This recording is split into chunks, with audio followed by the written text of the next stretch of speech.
과거 우리도 성령 운동이 뜨거웠던 적이 있죠.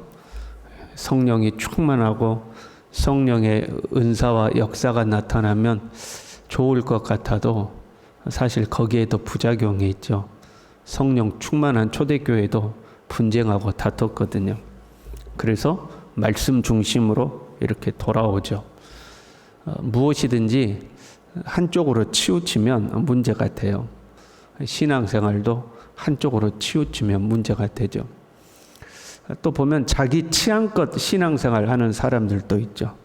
은사운동 좋아하는 사람은 그것만 쫓아다니고, 예언기도 좋아하는 사람도 그것만 쫓아다니고, 성경 공부 좋아하는 사람도 그것만 쫓아다니고, 자기 취향껏 이렇게 하는 거죠. 신앙의 스타일이 과거에서 벗어나지 못한 사람들도 있죠. 옛날에는 이랬는데, 이 속에서 사는 거예요. 옛날에는 이랬는데, 시대와 문화가 변하면 우리가 주님을 섬기는 방법도 변할 수 있어야 되거든요. 교회 안에 경배와 찬양이 처음 들어올 때는 말세라고 그랬습니다.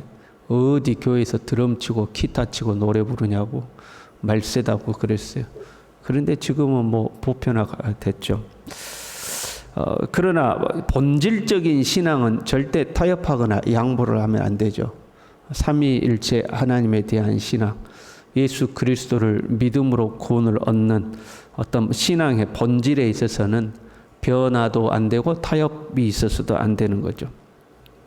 어찌됐든 간에요, 과거 했던 성령 운동의 좋은 점 중에 하나는 극적인 핵심에 대한 경험이 많았습니다.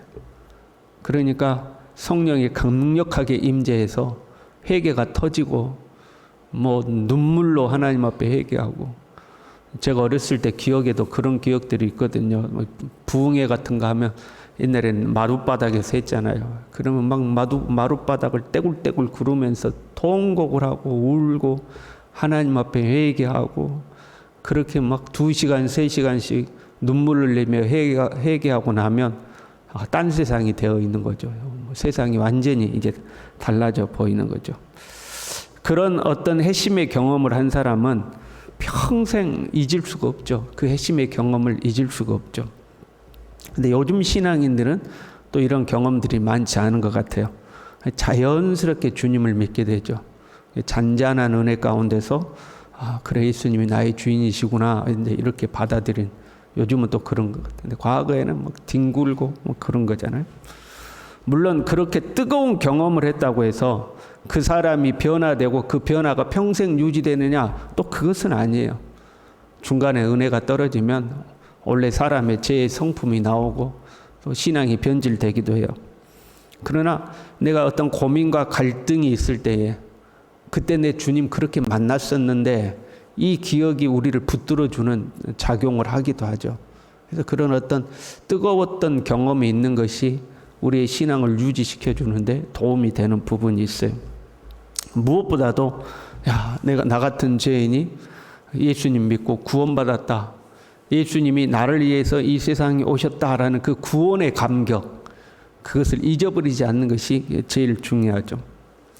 지금 이스라엘은요, 무엇보다도 이 민족적이고 국가적인 구원을 얻었던 경험, 그게 출애굽 사건이잖아요. 그것을 잊지를 않아요. 후손에 이르기까지 계속해서 출애굽을 기억하고 또 기억하고, 그때 우리 민족이 하나님의 은혜로 구원받았다고 또 계속해서 반복하죠. 오늘 본문도 출애굽에 대한 감격의 시죠. 1절에요. 이스라엘이 애굽에서 나오며 야곱의 집안이 언어가 다른 민족에게서 나올 때에 이렇게, 이스라엘이 애굽에서 나왔다. 이스라엘이라는 민족, 이스라엘이라는 국가가 애굽에서부터 나왔다. 국가적인 구원의 사건이라는 거죠. 하나님과 언약을 맺은 선민 국가로서의 출발점이죠. 애굽에서부터 나왔다 하는 거죠. 2절에요. 유다는 여호와의 성소가 되고, 성소는 하나님의 임재 처소잖아요. 그런데 한 개인에게 임한 것이 아니라 유다의 하나님의, 유다 그 전체가 하나님의 성소가 되었다 하는 거죠. 선민 이스라엘이 하나님과 언약을 체결한 거죠. 하나님의 성소가 있다는 것은 하나님이 우리와 함께 하신다 그런 의미죠. 그런데 유다 전체에 이 유다라는 민족, 유다라는 국가 전체가 하나님의 성전이 되었다 하는 거죠. 이스라엘은 그의 영토가 되었도다. 영토란 하나님의 통치가 이루어지는 것을 말하는 거죠. 하나님의 통치를 받는 하나님의 나라, 하나님의 백성이 되었다. 이스라엘 전체가 하나님의 통치를 받는 하나님의 나라가 되었다 하는 거죠. 오늘날 우리는요, 우리 각 사람이 예수 그리스도를 믿음으로 성령이 계시는 하나님의 성전이 되었죠. 두세 사람이 주님의 이름으로 모인 곳에 주님이 함께 하시는 교회 성전이 되었을 뿐만 아니라 공동체적 성전일 뿐만 아니라 한 개인이 예수님을 구주로 영접하고 하나님의 성전이 되었죠. 우리가 다 하나님의 성전이죠. 동시에 우리는 하나님의 영토가 되었어요. 하나님의 나라가 되었다 이거죠. 베드로전서 2장 9절에요. 너희는 택하신 족속이요 왕같은 제사장들이요 거룩한 나라요. 우리보다 거룩한 나라래요. 그의 소유가 된 백성이니 우리는 거룩한 하나님의 나라, 하나님의 영토가 되었다 이 말이죠. 하나님의 영토가 되었다는 것은 하나님의 통치 아래 살고 있다 그런 의미죠. 우리가 살아가고 있는 이 사회는 대한민국의 법과 제도를 따라 운영되고 있잖아요. 대한민국 땅이니까, 대한민국 영토니까 대한민국의 법과 제도에 따라 운영되죠. 우리가 하나님의 나라가 되었다는 것은 하나님의 법과 제도를 따라 우리는 살아간다. 하나님의 법과 제도의 통치를 받고 살아간다 하는 거죠. 이것이 구원받은 백성들의 모습이죠. 우리가 예수님을 믿고 하나님을 믿는다고 하면서 여전히 세속적인 방법과 세속적 관습을 따르면 우리는 하나님의 나라가 아닌 거죠. 하나님의 영토가 아닌 거죠. 보통 사람들이 하는 말이 남들도 다 이러는데요. 그는 세상에 속한 자들이니까 세속적 방법으로 사는 거죠. 남들도 다 이래. 그건 세속적 방법인 거죠. 우리는 하나님의 나라, 하나님의 백성이 되었으니까 하나님의 통치를 따라 사는 거죠. 그것이 우리가 유다는 여호와의 성소가 되고 이스라엘은 그의 영토가 되었다. 우리가 그렇게 된 거죠. 3절에요. 바다가 보고 도망하며 요단은 물러갔으니 홍해를 건넌 사건과 요단을 건넌 사건을 말하고 있는 거예요. 이 바다는 그 바다라고 이제 히브리 언어는 그렇게 되어 있어요. 고대 근동에서 바다는 신격화되었어요. 지금도 오천에 가면 그렇죠. 지금도 오천에 가면 출항하기 전에 용왕인가 바다 신에게 막 제사 지내고 막 이런 거 있잖아요. 이게 과거의 사람들은 바다를 사람이 도저히 어떻게 해볼 수 없는 곳이기 때문에 신격화시킨 거죠. 그런데 그 바다와 강물조차도 하나님께는 순종할 수밖에 없는 거죠. 그러니 하나님이 다스리시는 하나님의 백성들을 그 바다와 강물도 넘볼 수가 없는 거예요. 이사야 43장 1절에요. 1절부터 보면 야곱아 너를 창조하신 여호와께서 지금 말씀하시느니라. 이스라엘아 너를 지으신 이가 말씀하시느니라. 너는 두려워하지 말라. 내가 너를 구속하였고 내가 너를 지명하여 불렀나니 너는 내 것이라. 너는 내 백성이야. 그렇게 말씀하고 나서 네가 물 가운데로 지날 때 내가 너와 함께 할 것이요 강을 건널 때 물이 너를 침몰하지 못할 것이며 네가 불 가운데로 지날 때 타지도 아니할 것이요 불꽃이 너를 사르지도 못하리니 물을 지나든 강을 지나든 불을 지나든 물이든 불이든 너를 건들지 못한다. 대저 나는 여호와 내 하나님이요 이스라엘의 거룩한 이요 내 구원자임이라. 내가 너를 구원하였고 너를 내 소유 삼았기 때문에 내가 허락하지 않으면 바다가 됐든 강물이 됐든 불꽃이 됐든 너 건들지 못한다 그런 말이죠. 하나님의 백성들은 하나님의 통치 아래 있기 때문에 그 어떤 것도 이 하나님의 통치를 돌파하고 뚫고 와야지만 우리를 건들 수가 있는 거잖아요. 그러니까 하나님이 허락하지 않는 한 그 무엇도 하나님의 그 통치를 뚫고 올 수가 없는 거죠.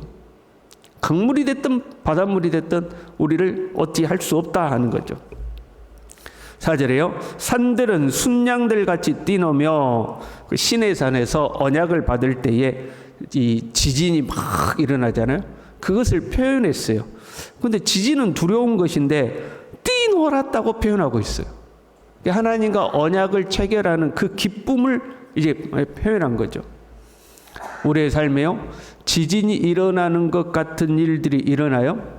그러나 하나님의 백성에게 맺은 하나님의 언약은 결코 흔들리지가 않죠.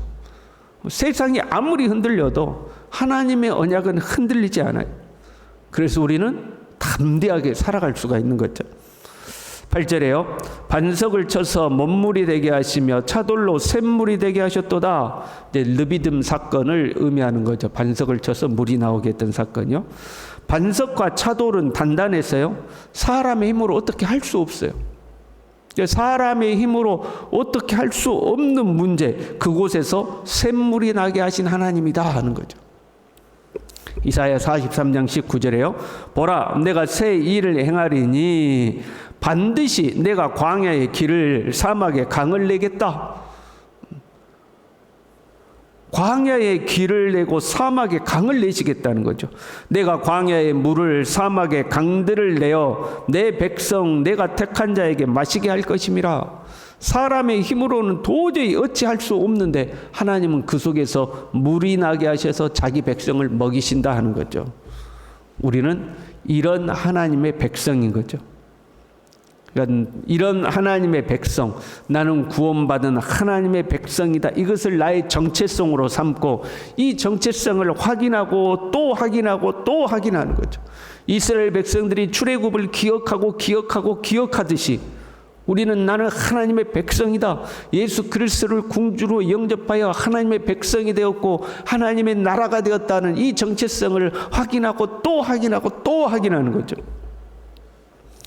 괜히 세상이나 힐끔거리면서 아우 저 사람은 부자 됐으니까 좋겠다, 저 사람은 성공했으니까 좋겠다, 뭐 이런 것들로 주눅이 든다거나 이런 것들로 흔들리는 것이 아니라 나는 구원받은 하나님의 나라의 하나님의 백성이다, 이것을 나의 자부심으로 삼고 사는 사람, 나는 구원받은 하나님의 백성이다, 이 정체성 안에서 흔들리지 않는 사람, 저와 여러분이 그런 하나님의 백성으로 살아갈 수 있기를 바랍니다. 기도하겠습니다. 아버지 하나님, 나 같은 죄인을 구원하신 이 하나님의 은혜를 결코 잊어버리지 않고 나는 이제 하나님의 성전이 되었고 하나님의 영토가 되었으며 하나님의 통치 아래 살아가고 있음을 확인하고 또 확인하고 이 구원의 은혜 속에서 주님을 온전히 찬양하고 흔들리지 아니하고 주님 섬기고 살아갈 수 있도록 주님 우리 모두를 붙들어 주시옵소서. 예수님의 이름으로 기도 올리옵나이다. 아멘.